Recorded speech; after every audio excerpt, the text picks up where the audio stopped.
Sarah Miller, a marketing executive in her early 30s, had always held a deep-seated belief in the paramount importance of family. This conviction had guided her actions for years, leading her to consistently provide financial assistance to her parents. Without protest, she covered medical bills and funded home repairs, viewing it as a natural extension of familial duty. Then came a particular Tuesday evening. While organizing personal documents, Sarah inadvertently stumbled upon her parents' updated will. Her stomach plummeted as she absorbed its contents. "All assets to our son Michael, there was nothing for her, the daughter who had tirelessly supported them through countless needs." Despite this startling discovery, Sarah continued to pay their bills. That is, until a seemingly innocuous text message irrevocably altered everything. From her earliest years, Sarah had felt the subtle, persistent current of favoritism coursing through her childhood home. Though never explicitly stated by her parents, their actions conveyed a clear preference. Michael, her younger brother by 3 years, consistently received preferential treatment: newer clothes, the latest gaming systems, and what seemed like an endless supply of patience for his frequent missteps. Sarah vividly recalled her 10th birthday, marked by a modest art set, starkly contrasted by the brand-new bicycle Michael received months later, complete with a custom paint job and his name emblazoned on the frame. Despite this imbalance, Sarah excelled academically. While her achievements typically garnered brief acknowledgments, Michael's middling C grades often prompted celebratory dinners. "He just needs more encouragement," her mother would often explain when Sarah questioned the disparity in their treatment. Early on, Sarah learned to seek validation beyond her immediate family, channeling her energy into schoolwork and extracurricular pursuits. Her determination bore fruit. Sarah graduated with honors from Northwestern University, earning a double major in marketing and business administration. The graduation ceremony remained etched in her memory. Her parents attended but departed prematurely, citing Michael's recreational softball game that afternoon. Sarah pretended not to mind, posing for photos with her roommates instead of family. Following college, Sarah secured a position at a prestigious marketing firm in Chicago. Through dedicated effort and innovative campaigns, she ascended the corporate ladder swiftly. By the age of 30, she commanded a 6-figure salary as an executive director, overseeing major national accounts and managing a team of 12 talented professionals. Michael's trajectory diverged significantly. He spent 3 years drifting through community college programs before dropping out entirely. His resume became a disjointed collection of brief jobs interspersed with extended periods of unemployment. A landscaping business venture folded within 6 months, followed by an unsuccessful attempt at selling nutritional supplements through a multi-level marketing scheme that left him burdened by further debt. "Your brother just hasn't found his calling yet," Sarah's father would remark during their monthly family dinners. "Not everyone figures things out as early as you did, Sarah." Despite the stark differences in their life paths, Sarah became the family's de facto financial safety net. When her father required triple bypass surgery 5 years prior, and their insurance coverage fell short, Sarah wrote a check for $23,000 without hesitation. 2 winters later, when their roof began leaking, she covered the $14,000 replacement cost. The previous year, she surprised them with an Alaskan cruise for their 40th anniversary, a $12,000 gift she was happy to provide. Their suburban home in Evanston, where Sarah had grown up, demanded constant maintenance that strained her parents' fixed retirement income. Without complaint, Sarah supplemented their monthly expenses by $2,000, ensuring their comfort while she herself resided in a modest 1-bedroom apartment in the city to manage her own costs. Sarah's relationship with Michael remained cordial but distant. They exchanged pleasantries at family gatherings, but their conversations rarely delved beyond superficial topics. The underlying tension manifested in unspoken glances and subtle competition for parental attention, even into their 30s. While Sarah funded these family gatherings, Michael invariably arrived with elaborate tales of business prospects that never materialized. "I'm this close to securing major investment for my new tech idea," he had announced over Thanksgiving turkey the previous year.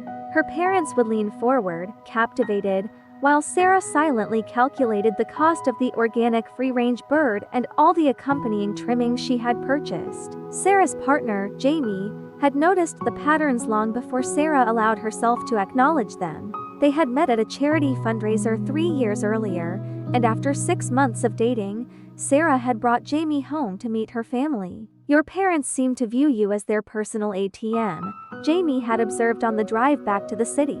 "And they practically worship your brother despite his obvious financial irresponsibility. They're just worried about him," Sarah had automatically defended. "Besides, family helps family. That's what we do."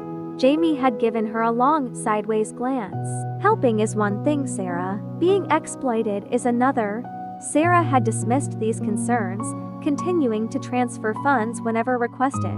When her mother mentioned their air conditioning had failed during the previous summer's heat wave, Sarah immediately arranged for a new system installation, costing $8,000. When her father's vision deteriorated, she covered the specialized lenses. Not included in Medicare, another $5,000 gone without regret. All the while, Michael resided rent-free in their finished basement, contributing nothing to household expenses while pursuing his latest passion project, developing a smartphone app that would revolutionize dog walking, according to his enthusiastic dinner table pitches. Family helps family.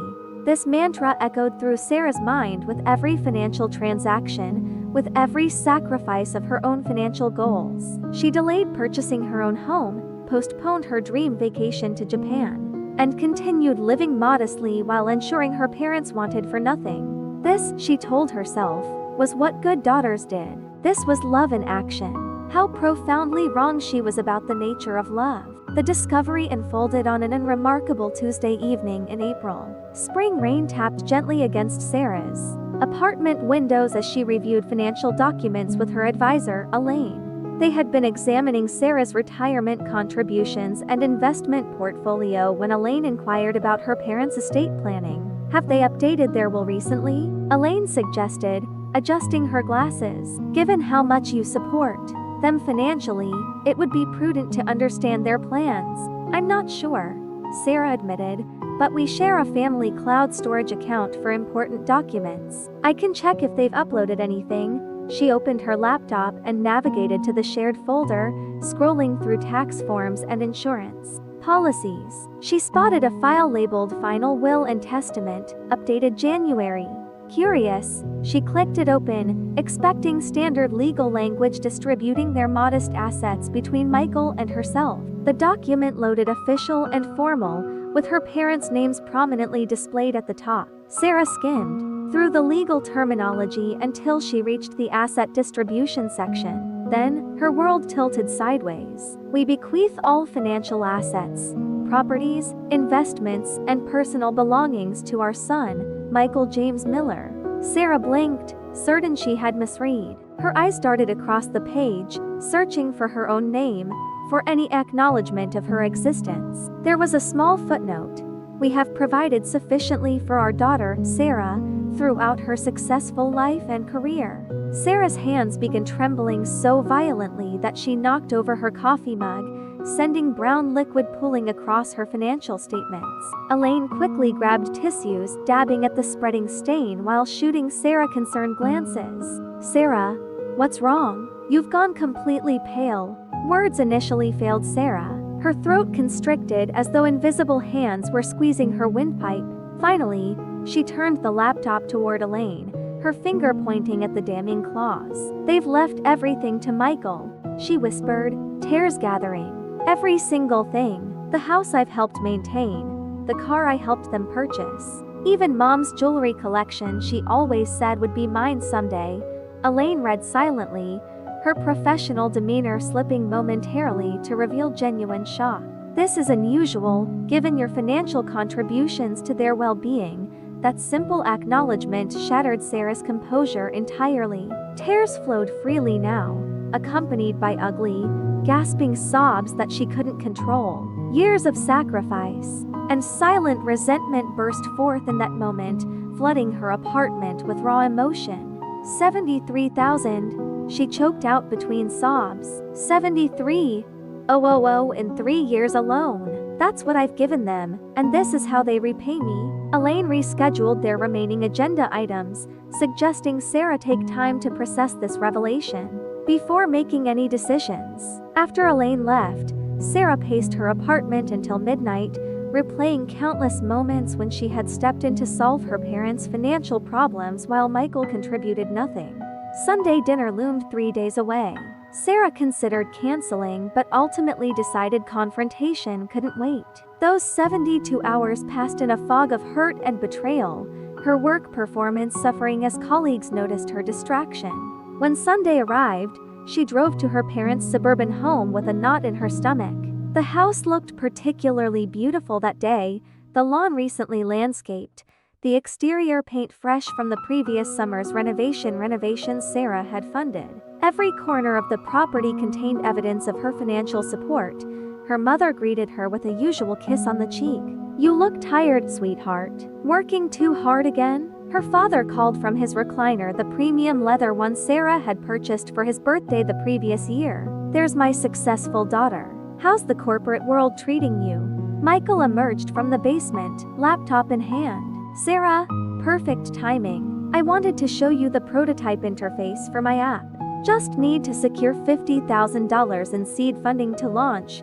Their normalcy felt surreal given what Sarah now knew. They moved through the motions of dinner preparation, discussing trivial matters while the will's contents screamed silently in Sarah's mind. When they finally sat around the dining table, a solid oak piece Sarah had bought after their previous table collapsed, she couldn't maintain the charade any longer. "I found your updated will," she stated, setting down her fork with a definitive clink against the fine china. Silence descended instantly. Her mother's hand froze midway to her water glass. Her father's chewing slowed, then stopped. Michael glanced between them, confusion evident. "You left everything to Michael," Sarah continued, struggling to keep her voice steady. "Every asset, every possession. Nothing for me." Her mother recovered first, smoothing her napkin as though addressing a minor misunderstanding. "Well, yes. But that's because Michael will need the support. You're doing so well for yourself, Sarah. So well that I've been paying your bills for years." The words tasted bitter, leaving Sarah's mouth. "So well that I covered Dad's surgery, Mom's dental work, this house's maintenance." Her father cleared his throat awkwardly. "That's different. Those are current expenses. The will is about future planning that excludes me entirely." Sarah's voice cracked despite her efforts to remain composed. Michael finally spoke, his tone defensive. "It's not like you need their money, Sarah. You make 6 figures. I'm still trying to get my business off the ground. After 15 years of trying." The question hung in the air, sharper than Sarah had intended. Her mother's expression hardened slightly. "We don't appreciate that tone, Sarah. Michael has artistic sensibilities. The business world isn't for everyone." The conversation deteriorated from there. Every point Sarah raised about her financial contributions was deflected with comments about family obligation, Michael's needs, or Sarah's supposed financial stability. No acknowledgement of inequity emerged, only justifications that felt hollow and rehearsed. Sarah left earlier than usual, declining dessert despite her mother's traditional apple pie sitting untouched on the counter. The drive home became a blur of streetlights and tears, her vision obscured by disappointment deeper than any she had previously experienced. Jamie was waiting at her apartment, having declined the dinner invitation to give Sarah space for the confrontation. One look at Sarah's face told the whole story. "They didn't change anything, did they?" Jamie asked softly, opening arms for an embrace Sarah desperately needed. Sarah collapsed into the comfort offered, sobbing into Jamie's shoulder. "They don't even see it. They act like I owe them this support while Michael deserves their inheritance because he's less capable." Sleep evaded Sarah that night, despite her emotional exhaustion. She stared at her ceiling, cataloging years of financial assistance that had apparently meant nothing in terms of familial appreciation. By morning, red-eyed and drained, she called her therapist, Dr. Martinez, requesting an emergency session. "I need help," she admitted when the receptionist asked about urgency. I've just discovered something about my family that's breaking me apart. Dr. Martinez's office always smelled faintly of lavender and old books. The familiar environment usually brought comfort, but today, even these soothing elements couldn't ease Sarah's internal turmoil. She sank into the worn leather chair opposite the desk, clutching a tissue box like a lifeline. I've been financing my parents' lifestyle for years while they've planned to leave everything to my brother, she explained, her voice hollow from emotional exhaustion. I feel used, betrayed, like some kind of family bank account rather than a daughter. Dr. Martinez listened attentively, her expression compassionate yet analytical. When Sarah finished recounting the discovery and painful dinner confrontation, she leaned forward slightly. Sarah, sometimes in these situations, it helps to quantify exactly what we're dealing with. Have you ever created a comprehensive record of your financial contributions to your parents? The question struck Sarah as oddly simple yet profound. No, I just pay when they need something. I've never kept track. That might be your first assignment before making any decisions about how to proceed, Dr. Martinez suggested. Catalog everything you've contributed over a specific time frame. This gives us objective data to work with. The suggestion made practical sense. That evening, Sarah opened a new spreadsheet on her laptop and began methodically listing every expense she had covered for her parents, starting with the past 3 years. She combed through bank statements, credit card records, and tax documents. Medical expenses formed the largest category.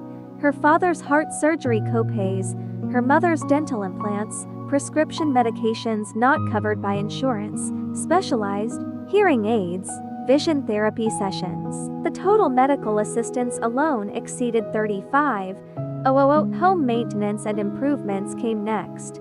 The roof replacement, HVAC system upgrade, water heater installation, bathroom renovation for accessibility, lawn care service, exterior painting, flooring replacement after water damage. These numbers quickly accumulated to $28,000 monthly supplements to their retirement income, $2,000 transferred automatically on the first of every month for 36 months totaled $72,000 in basic support, luxury items and experiences. Sarah had gifted the Alaskan cruise anniversary present, her father's leather recliner, her mother's pearl necklace for her birthday, the oak dining table, matching wingback chairs for their reading nook, a smart television with premium streaming subscriptions added another $20,000, transportation costs, maintenance on their sedan, new tires each winter. Insurance premiums she quietly covered when they complained about rate increases came to $7,000 more.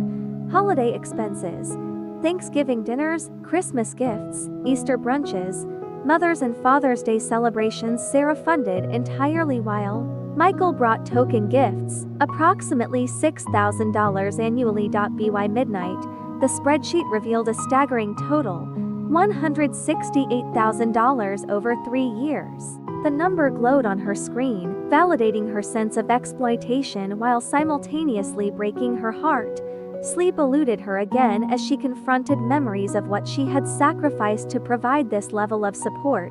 The down payment for her own home delayed indefinitely, the master's degree program she deferred twice, the 2-week Japan trip Jamie and Sarah had planned but canceled when her mother needed dental work the same month. Morning brought clarity through exhaustion. Sarah scheduled an appointment with her financial advisor, Elaine, for that afternoon, bringing the detailed spreadsheet with her. "This is substantial," Elaine commented, reviewing the figures, "especially considering your own financial goals remain unfulfilled. I've always believed family comes first," Sarah explained weakly. "Family support should be reciprocal," Elaine countered gently. "This data suggests a one-way relationship that's impacting your financial health." They spent 2 hours analyzing how these contributions had affected Sarah's own financial trajectory, the retirement savings gap, the missed investment opportunities, the compounding interest lost on funds diverted to family expenses. "What do you recommend?" Sarah finally asked, emotionally drained but determined. From a purely financial perspective, Establishing boundaries is essential, Elaine stated. You're jeopardizing your own security by continuing this level of support, especially given the inheritance situation. The conversation shifted to practical steps: reducing or eliminating voluntary contributions, establishing clear parameters for emergency assistance, prioritizing Sarah's financial well-being. This isn't selfish, Elaine emphasized, noting Sarah's hesitation. It's necessary self-preservation. That evening, Sarah drafted an email to her parents. Numerous revisions followed as she struggled to balance emotional honesty with factual presentation. The final version outlined her decision simply: after careful consideration of my financial situation and future goals, I need to inform you that I can no longer provide supplementary financial support. The monthly transfers will stop immediately, and I won't be covering additional expenses moving forward. This decision comes after learning about your estate plans and reevaluating my own financial priorities. I hope you understand this necessary change. Sarah's finger hovered over the send button for several minutes before courage finally prevailed. Within an hour, her phone buzzed with her father's response. We're disappointed in this sudden change of heart. Parents sacrifice everything for their children. Supporting family in their golden years isn't optional, Sarah. It's obligation. We raised you better than this. There was no acknowledgement of her years of assistance, no gratitude, only disappointment and accusation. Michael's reaction arrived via an angry voicemail. What the hell, Sarah? Mom just called me crying about your email. They're on fixed incomes. You know, they depend on your help. Is this about the will? Because that's really petty. They need you now, not after they're gone. Each word reinforced Sarah's decision while simultaneously triggering waves of guilt. Cultural and familial expectations of filial responsibility battled against her newfound determination for self-protection. Jamie offered unwavering support. They're manipulating you, Sarah. Notice how neither message addresses all you've already given. They're treating your boundaries as betrayal rather than reasonable self-care. Despite logical agreement with this assessment, emotional turbulence persisted.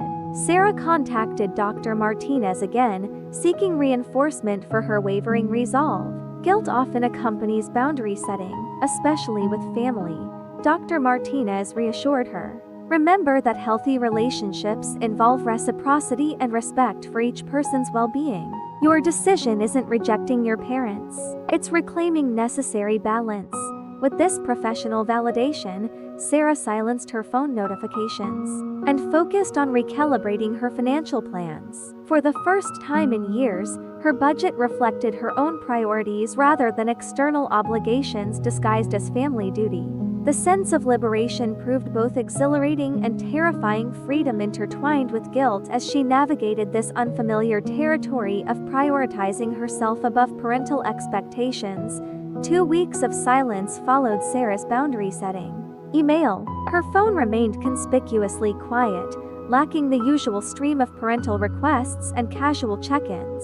This absence created an unsettling mixture of relief and anxiety that impacted her daily functioning in unexpected ways. Morning routines felt different without her mother's typical text messages inquiring about her schedule or sharing neighborhood gossip. Evenings stretched longer without her father's calls discussing home projects needing her input, which inevitably meant her funding. The silence itself became a presence, simultaneously liberating and oppressive.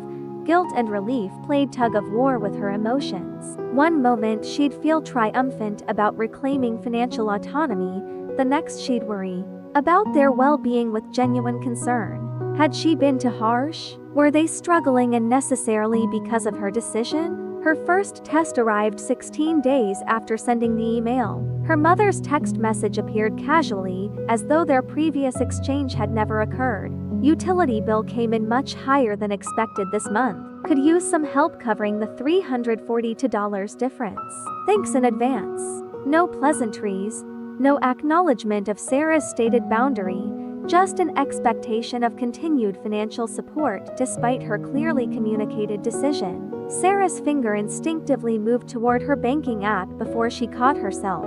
This pattern had become so ingrained that compliance felt almost automatic. With conscious effort, She closed the message without responding, though anxiety churned in her stomach throughout the afternoon. 3 days later, her father left a voicemail while she was in a meeting. Sarah got an appointment with Dr. Levine next Tuesday for that knee issue. Insurance won't cover the specialized imaging he wants. It's only $800. Call me back so I can tell him we're proceeding. The passive-aggressive tone triggered both guilt and frustration. The assumption that Sarah would simply cover the cost, despite her clearly stated boundary, demonstrated how deeply entrenched their unhealthy financial dynamic had become. Again, she didn't respond, though the decision weighed heavily. Was she neglecting legitimate medical needs, or finally requiring them to manage their own healthcare costs like other adults their age? These internal struggles affected her professional performance. Concentration wavered during important presentations, creative ideas dried up during brainstorming sessions, her typical enthusiasm for projects dimmed noticeably. Lisa, her closest colleague and friend at work, cornered her in the break room after Sarah had uncharacteristically fumbled through a client call. "Okay, what's going on? You've been distracted for weeks now. This isn't like you at all." Something about Lisa's genuine concern cracked Sarah's professional veneer. Tears welled unexpectedly as words tumbled out, describing the will discovery, the financial inventory, and the current standoff with her family. "I feel like a terrible daughter," she confessed, her voice barely above a whisper. "But I also feel like they've taken advantage of me for years while planning to leave everything to my brother." Lisa's expression shifted from concern to understanding. "My sister did the same thing to me with our parents. Always the favorite despite contributing nothing, while I handled everything practical and received zero recognition." This simple acknowledgement of shared experience provided tremendous validation. Lisa wasn't judging Sarah harshly for establishing boundaries. She understood the complex emotions involved in family financial dynamics. "What did you do?" Sarah asked, desperate for guidance from someone who had navigated similar territory. "I stopped being their backup plan," Lisa stated firmly. "It was excruciating at first. The guilt nearly broke me, but eventually, they adjusted their expectations, and our relationship actually improved once it wasn't centered around money." Her perspective offered hope that Sarah's current difficulties might eventually yield healthier family interactions. This conversation strengthened Sarah's resolve to maintain boundaries, despite increasing pressure. That pressure escalated significantly the following week. Michael's text messages became more frequent and accusatory. "Mom and Dad had to cancel their cable service because you decided they don't deserve your help anymore. Dad's skipping his medication because you won't help with copays. Hope you're proud of yourself. They're eating ramen noodles to save money while you're probably out at fancy restaurants. Real nice, Sarah." Each message twisted guilt deeper, though Sarah noted the suspicious timing and escalating attempts at emotional manipulation. These texts arrived strategically before weekend family dinners Sarah had been avoiding, seemingly designed to lure her back into previous patterns. Her mother took a different approach, posting vague references on social media that mutual friends would certainly recognize. Some children remember their parents' sacrifices. Others forget once success arrives. Heartbroken today, having to choose between medication and groceries this month. Never thought retirement would look like this. Each public statement received sympathetic comments from family friends unaware of the financial support Sarah had provided for years. These performative displays of hardship stung deeply while reinforcing Sarah's understanding of their manipulative tactics. Jamie noticed Sarah's renewed wavering one evening when she checked her bank balance while simultaneously reading her father's text about postponing a doctor's appointment due to cost. "You're considering giving in, aren't you?" Jamie asked gently, sitting beside Sarah on the couch. "What if Dad really needs that appointment?" Sarah questioned. "What if his condition worsens because I'm being stubborn about money?" "That's the narrative they want you to believe," Jamie countered, "but your parents receive Social Security, have Medicare, and your dad has a pension.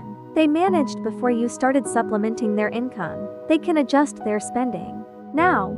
Lisa reinforced this perspective during their lunch break the next day. "Your parents are making choices about their priorities. If they're choosing cable TV over medication, that's their decision as adults, not a consequence you're responsible for.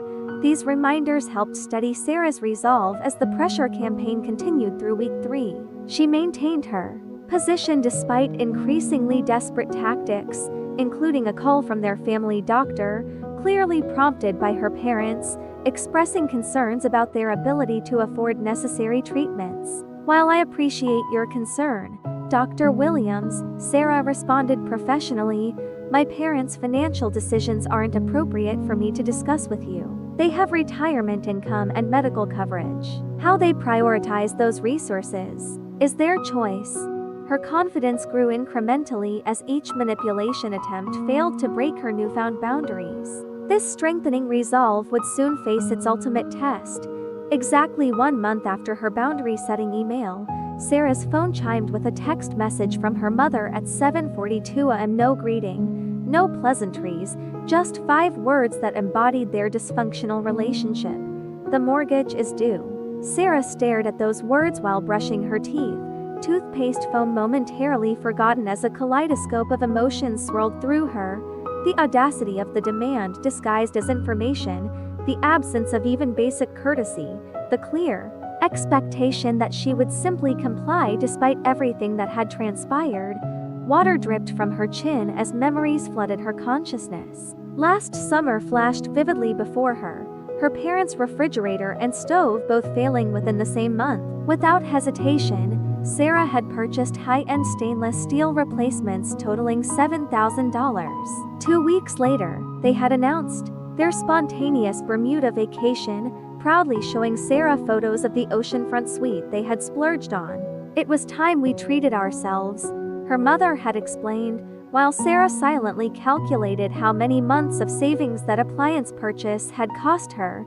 The bathroom mirror reflected Sarah's expression, transitioning from shock to determination. Setting down her toothbrush, she called Dr. Martinez's office and requested a brief phone consultation. "I need guidance on responding to a particularly manipulative request," she explained to the receptionist. "It's urgent." 90 minutes later, Dr. Martinez's calm voice provided the perspective Sarah needed. "This message reflects their unchanged expectations despite your clearly communicated boundaries," she observed. "How does it make you feel reading it?" "Angry, hurt, disrespected," Sarah admitted. "Like nothing I've said matters. Those feelings are valid indicators that your boundaries are being violated," Dr. Martinez stated, a response that reinforces your position while acknowledging your emotions would be appropriate here.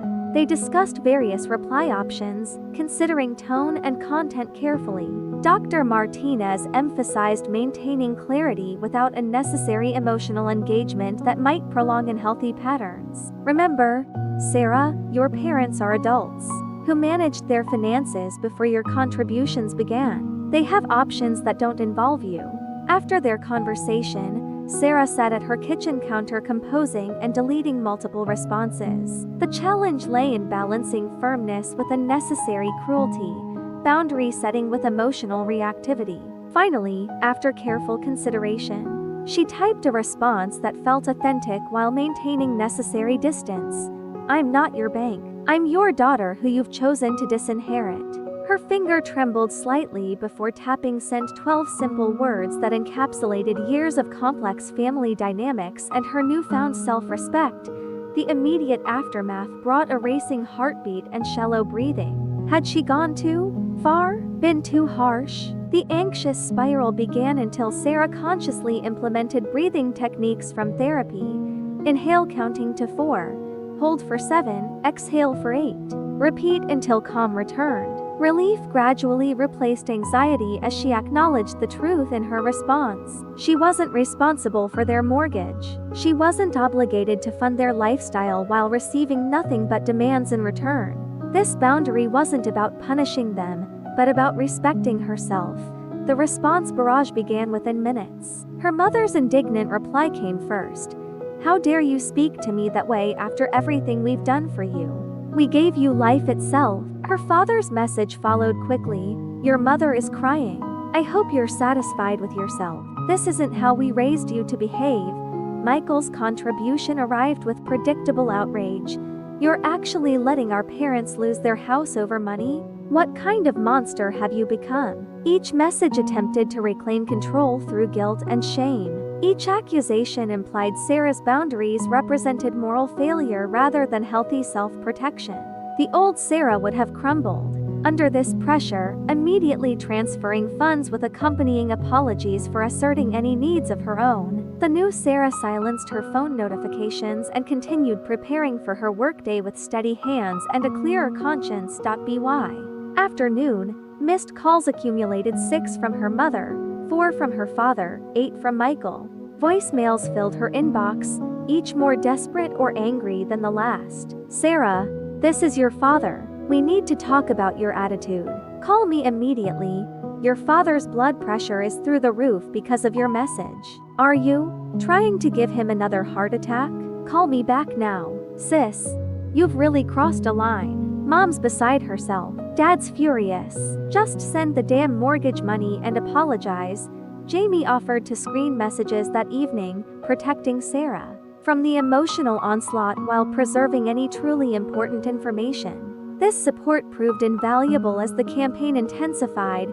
On day 2 of the mortgage crisis, tactics shifted. Her father finally called with a different approach, his voice deliberately calm when Sarah answered. "Sarah, honey, I think we need to discuss this situation rationally. Your mother was upset yesterday and perhaps expressed herself poorly." The reasonable tone represented a calculated strategy shift rather than genuine understanding. Sarah maintained composed detachment throughout the conversation. "There's nothing to discuss, Dad. I've made my position clear, but surely you understand. Our financial situation requires family support," he countered smoothly. "We're on fixed incomes with increasing medical expenses. You've managed your finances your entire adult lives," Sarah stated. "You'll continue managing them without my supplementary income." His facade cracked slightly. "This is about the will, isn't it? You know Michael needs more security than you do. This is about recognizing that relationships involve mutual respect and appreciation," Sarah explained. "I've contributed over $160,000 to your household in 3 years alone. That contribution has been taken for granted while you've planned to exclude me entirely from your estate." Silence stretched momentarily before his voice returned with unfamiliar coldness. "So, you're keeping score? Putting a price tag on helping your parents?" "I'm acknowledging reality, Dad. You and Mom chose to leave everything to Michael. I'm choosing to prioritize my financial well-being moving forward." The conversation devolved rapidly into accusations and recriminations. Her father referenced sacrifices made during Sarah's childhood. Sarah noted her decades of responsible financial behavior compared to Michael's continuous dependency. Painful truths emerged that had festered beneath superficial family harmony for years. "Maybe we should all sit down together and discuss this properly," her father finally suggested, exhaustion evident in his voice. "Come over this Saturday. We'll talk through everything like adults." Despite reservation about another potentially manipulative scenario, Sarah agreed to the meeting. Resolution required direct communication rather than continued text warfare. "I'll be there at 11, she confirmed, "and I'm bringing Jamie," her father's disapproving grunt acknowledged. This boundary as the call ended, the confrontation loomed with equal parts dread and necessity. Something would change this Saturday, for better or worse. Saturday morning dawned bright and clear, mocking the emotional storm brewing inside Sarah. Jamie prepared breakfast while Sarah obsessively reviewed her financial spreadsheet, adding notes about specific contributions and their contexts. The document represented her shield against gaslighting or emotional manipulation during the impending confrontation. "Remember, you're not going there to justify your decision," Jamie reminded her, sliding a plate of scrambled eggs across the counter. "You're going to explain it one final time and then maintain your boundary, regardless of their reaction." Sarah nodded, picking at her food without appetite. "I know. I just hate conflict, especially with family. Which is exactly why they've been able to exploit your generosity for so long," Jamie pointed out gently. "They count on your discomfort with confrontation. The drive to her parents' suburban home felt simultaneously too short and endless. Jamie's steady presence beside Sarah provided crucial support. As they pulled into the familiar driveway, Sarah noted the manicured lawn and freshly mulched flower beds. She had paid a service to maintain them just 2 months earlier. Her mother opened the door before they reached it, her expression a careful mask of maternal concern. "Sarah, sweetheart, we've been so worried about you." The manipulation began immediately, framing Sarah as troubled rather than justifiably assertive. She maintained polite distance, declining her mother's attempted embrace as Jamie and Sarah entered the living room. Her father occupied his leather recliner, nodding stiffly in acknowledgement. His typical jovial greeting was conspicuously absent, replaced by studied neutrality. "Where's Michael?" Sarah asked, noting her brother's absence despite this supposedly important family meeting. "He's running late," her mother explained, gesturing toward the couch. "Something about car trouble. He should be here shortly." Of course, even in crisis, Michael's attendance remained optional, while Sarah's reliability was expected without question. This subtle inequity reinforced the very dynamic under discussion. They settled into uncomfortable silence, broken only by her mother's nervous commentary about neighborhood happenings and recent television programs. 20 awkward minutes passed before her father cleared his throat dramatically. "We might as well begin without your brother. Sarah, your mother and I are deeply concerned about your recent behavior and attitude toward family obligations." The framing attempted to position Sarah as problematic rather than responding reasonably to problematic treatment. She recognized the tactic immediately. "Let's be specific about what's happening," she countered calmly. "I discovered you've chosen to leave your entire estate to Michael while expecting me to continue financing your current lifestyle. I've decided that arrangement doesn't work for me." Her mother's expression tightened. "That makes it sound so transactional, Sarah. Families support each other without expecting anything in return." "Exactly my point," Sarah agreed. "Yet when have you supported me financially since college? When has Michael contributed to your expenses? The support has flowed in one direction only." "We gave you a stable childhood," her father interjected defensively. "We put you through college. You contributed partially to my undergraduate education, which I appreciate," Sarah acknowledged. "I've been financially independent since graduation and have become your primary financial support for the past decade. That's because you can afford to help. Michael struggles financially." Her mother's voice rose slightly with frustration. This circular reasoning had dominated previous discussions. Today, Sarah came prepared with evidence rather than emotion. Opening her laptop, she turned the screen toward them. "I've documented every financial contribution I've made to your household over the past 3 years alone. The total exceeds $168,000. The color drained from both their faces as they leaned forward, scanning the detailed spreadsheet. Categories: medical expenses, home improvements, monthly supplements, luxury items, transportation costs, holiday expenses. Each row contained dates, amounts, and specific descriptions. "This can't be right," her mother murmured, genuine shock evident in her expression. "Every entry corresponds to bank transactions I can verify," Sarah stated firmly. "This doesn't include gifts, restaurant meals I've covered, or smaller expenses under $100. Her father adjusted his glasses, examining the document more closely. His typical bluster deflated visibly as the numerical reality confronted him. "We never realized it totaled this much," he admitted quietly. "That's part of the problem," Sarah explained. "You've treated my financial support as expected rather than extraordinary.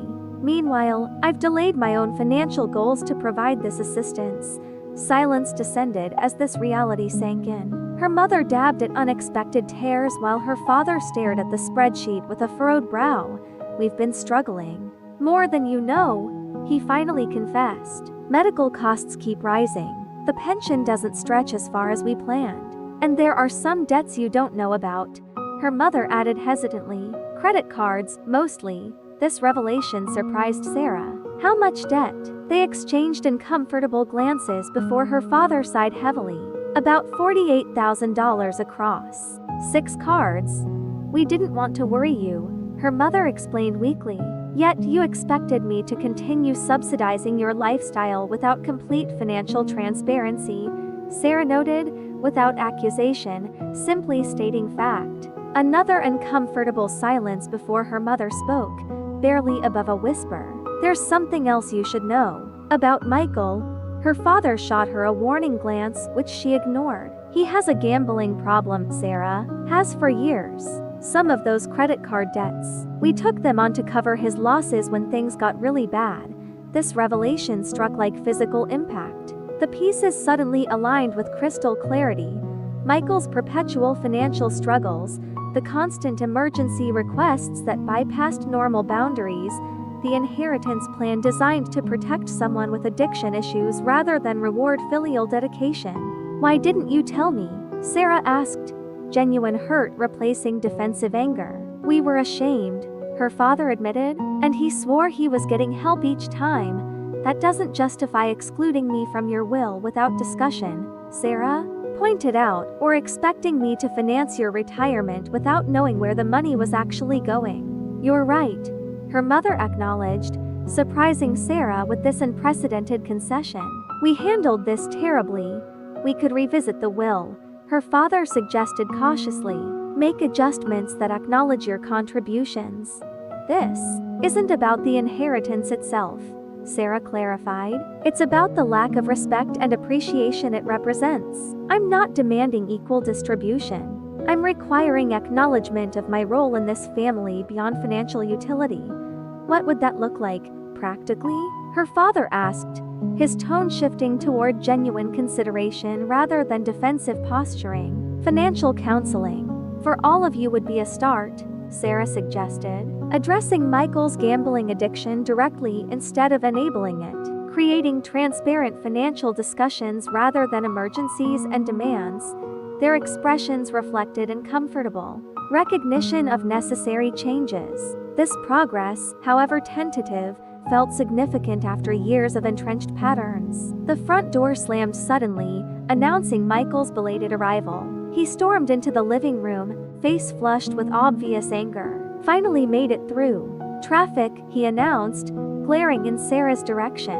Hope you haven't turned them completely against me yet. His combative entrance immediately shifted the emotional temperature in the room. Her mother tensed visibly while her father straightened in his chair, paternal authority reasserting itself. Michael, we're having an important family discussion, her father stated firmly. Sarah has brought some concerns to our attention that we need to address together, like cutting off our parents financially when they need help. Michael sneered, dropping into an armchair. Real sisterly behavior.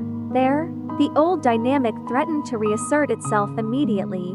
Michael's victimhood positioning, parental protective instincts activating, Sarah's reasonableness portrayed as selfishness. Before this familiar pattern could fully re-engage, Sarah turned her laptop screen toward Michael, displaying the contribution spreadsheet. This is what I've provided in 3 years alone, while you've contributed nothing. His momentary speechlessness provided an opening for the necessary conversation. Michael, Mom and Dad told me about the gambling. This family has financial issues that need addressing directly, not through secrecy and enabling. You had no right to tell her. He exploded toward his parents, confirmation in his reaction.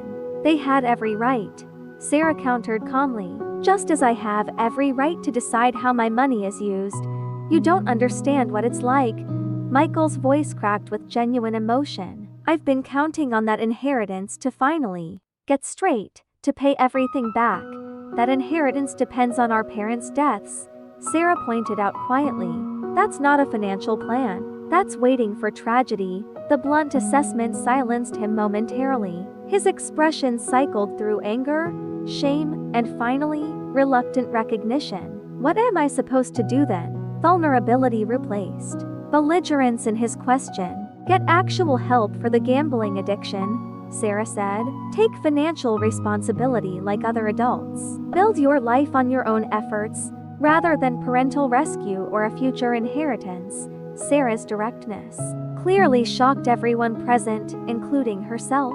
Years of tiptoeing around family dynamics had been replaced by necessary honesty without cruelty. "I love all of you," she continued into the stunned silence. "That's why I've supported you financially all these years. But love without respect deteriorates into dysfunction. What I'm asking for now is a relationship based on mutual respect rather than financial dependency." The room remained silent as Sarah's words settled around them. No immediate defensiveness arose, no counterattacks launched. Just four adults confronting long-established patterns that had damaged their family connections, despite intentions. Jamie squeezed Sarah's hand supportively as she closed her laptop, signaling the conclusion to her presentation. The next move belonged to her family members. Her father spoke first, his voice uncharacteristically subdued. "We need to make changes. All of us." Her mother nodded agreement, wiping tears. "I'm sorry we've taken you for granted, Sarah. Truly sorry." Michael stared at the floor, conflict evident in his expression. "I don't know if I can change overnight. Nobody's asking for overnight transformation," Sarah clarified. "Just a commitment to healthier patterns moving forward." The conversation continued for nearly 3 hours, covering difficult topics previously avoided: addiction, enabling, financial transparency, emotional manipulation, genuine versus transactional support. Painful truths emerged alongside tentative solutions. No magical resolution materialized from this single discussion. Family dynamics established over decades wouldn't transform instantly, but fundamental acknowledgement of the problems represented essential first steps toward potential healing. As Jamie and Sarah finally prepared to leave, her father awkwardly requested a hug, the first initiated from his side in years. Her mother whispered a tearful apology against Sarah's shoulder. Michael maintained distance but nodded respectfully as they departed. The quiet drive home contrasted sharply with the tense journey earlier that day. Jamie waited until they were halfway to the city before breaking the contemplative silence. "That went better than expected," Sarah nodded, emotions still processing the complex encounter. "It's a beginning, not an ending. Real change will require sustained effort from everyone, including boundaries from you," Jamie reminded gently.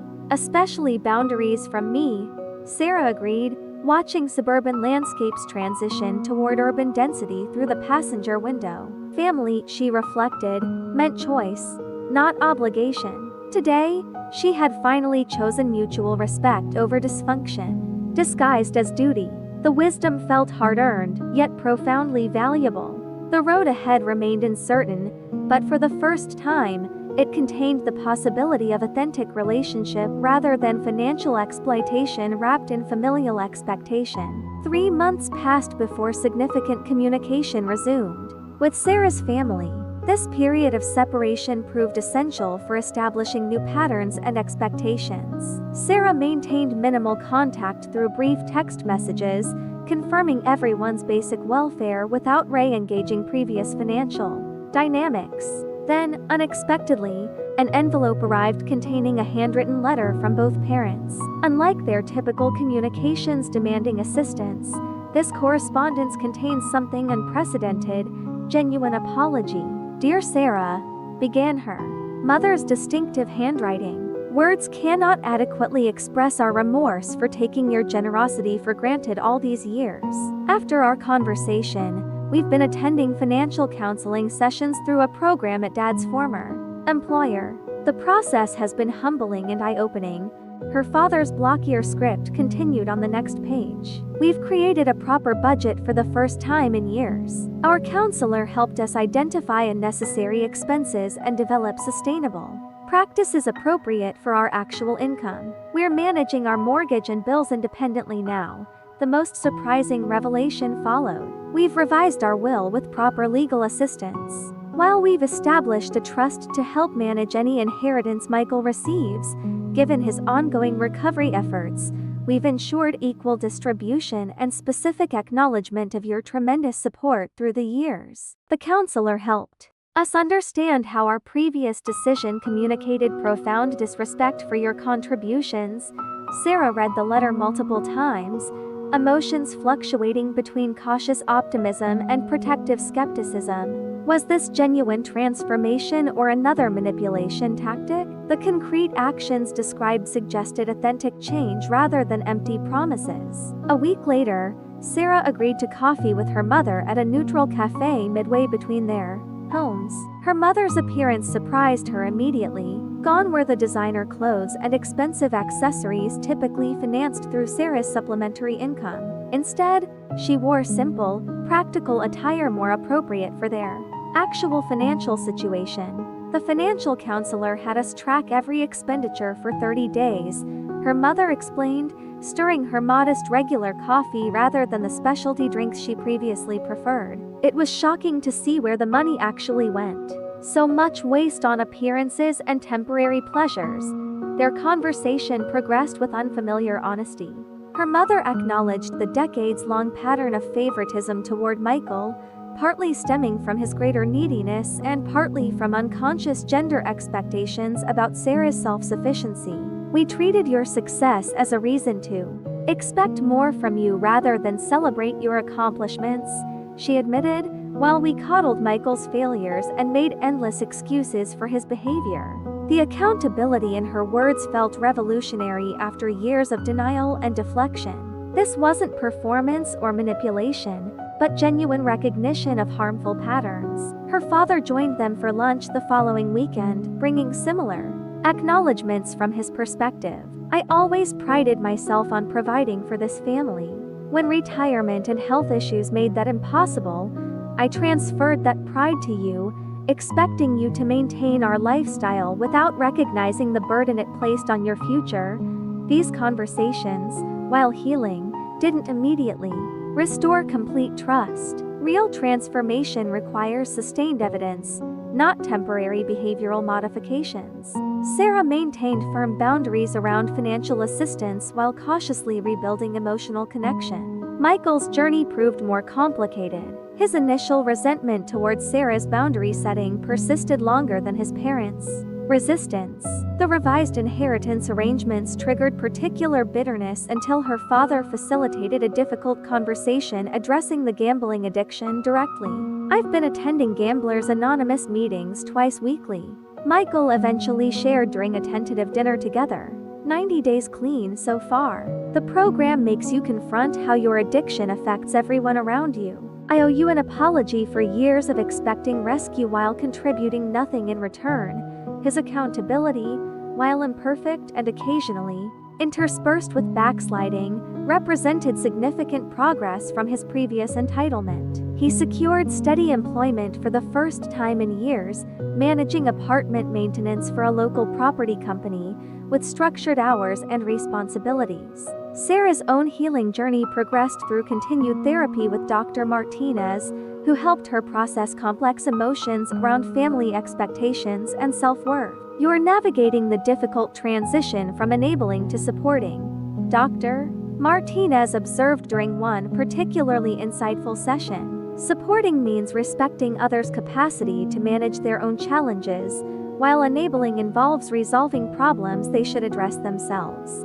This distinction clarified appropriate boundaries moving forward. Sarah could express love through presence, attention, and emotional availability without assuming financial responsibility for others' choices. This balanced approach allowed for genuine relationship without exploitation. The monthly transfers that previously strained Sarah's finances now redirected toward her own security and goals. Within 6 months, she accumulated sufficient savings for a comfortable down payment on a modest condo closer to her workplace.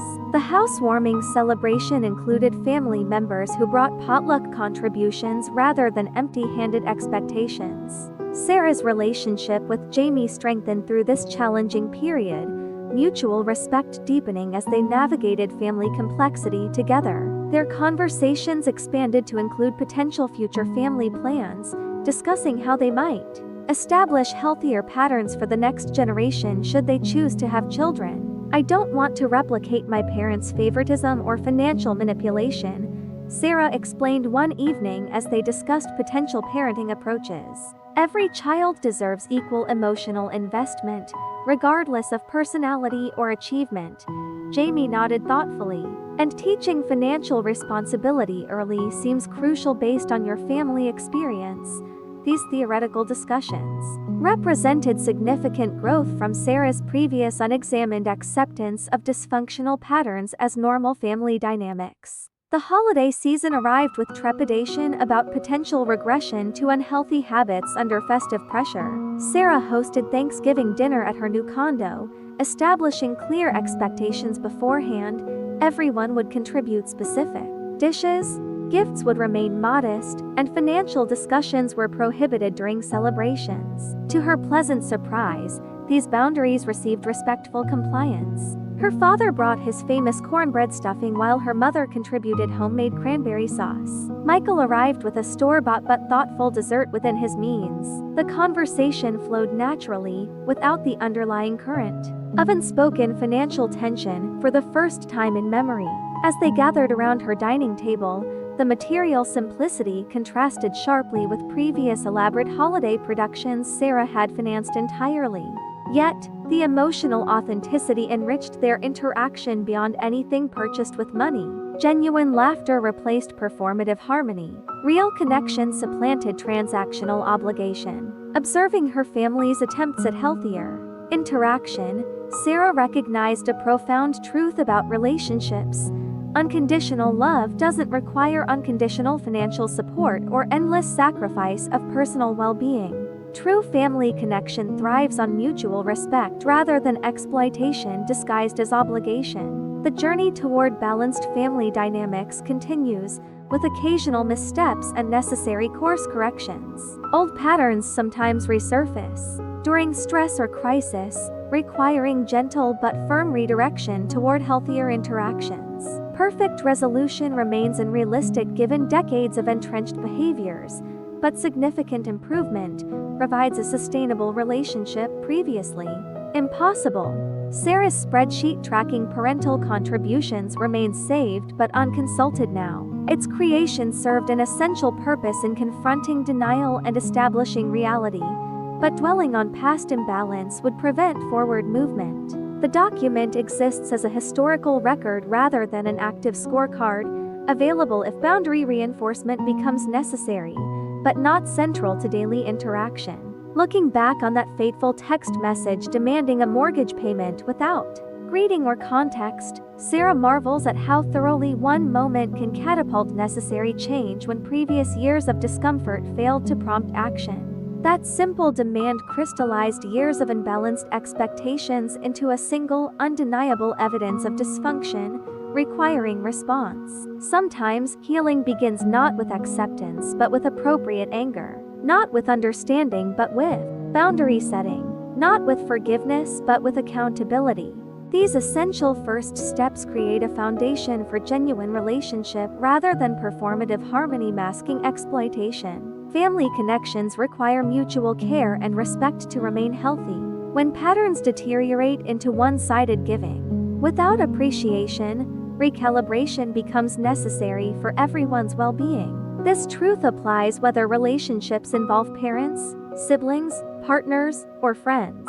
Sarah had learned to honor herself while loving others, to recognize that genuine support empowers recipients rather than creating dependency, to understand that respect forms an essential foundation for meaningful connection, stronger than obligation could ever produce.